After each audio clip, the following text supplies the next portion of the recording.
Assalomu alaykum, hurmatli ishonchli obunachilari, kuzatuvchilari.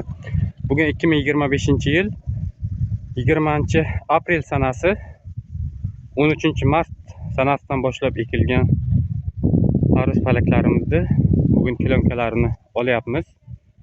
3-4 kun yomg'irli, shamolli, sal salqinroq ob-havo bo'lganligi uchun kilonkalarni olishni sal to'xtatib turdik. 3-4 kun oldin olsagan bo'lardi, bir haftalar oldin olsagan bo'lardi. Mana shu ob-havolarni o'tkazishni kutdik. Lekin katta teshib tashlagandik. Palaklarimiz hosil ushlashga tayyor. Ba'zilari hosil ushlab kelyapti, teshiklari katta bo'lganligi uchun.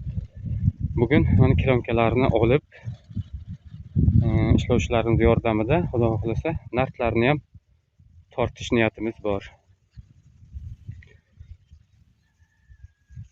Kanalimizni kuzatib borsangiz, endi mana shu tarvuz palaklarimizni bundan keyingi jarayonlaridan videolar qo'yib boramiz.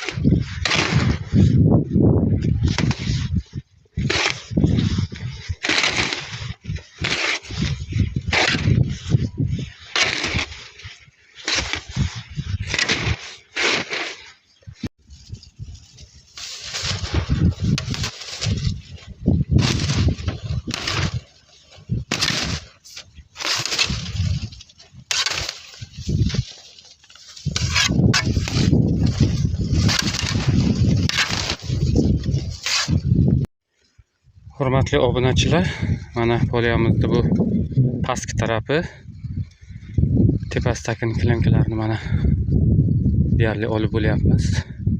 Bu yoqda pomidorimiz ham bor, ko'p emas, ozroq. 2000 tup pomidorimiz ham bor. Ularning kilonkasini oldik, hammasini kilonkasini o'rtasidan kesib tashladik. Hozir 1-2 soat ichiga kilonkalarni yig'ishtirib olamiz.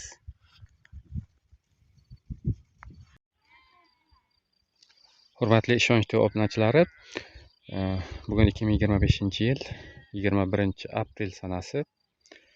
Kecha palaklarimizni simlarini, kilonkalarini olib, pushtalarini tekisladik. Bugun narxlarini tortyapmiz. Bu tepa tarafda tortib bo'ldik deyarli. O'shadan tortib kelyapmiz. Pastda bor yana tortilmagan joylari hali.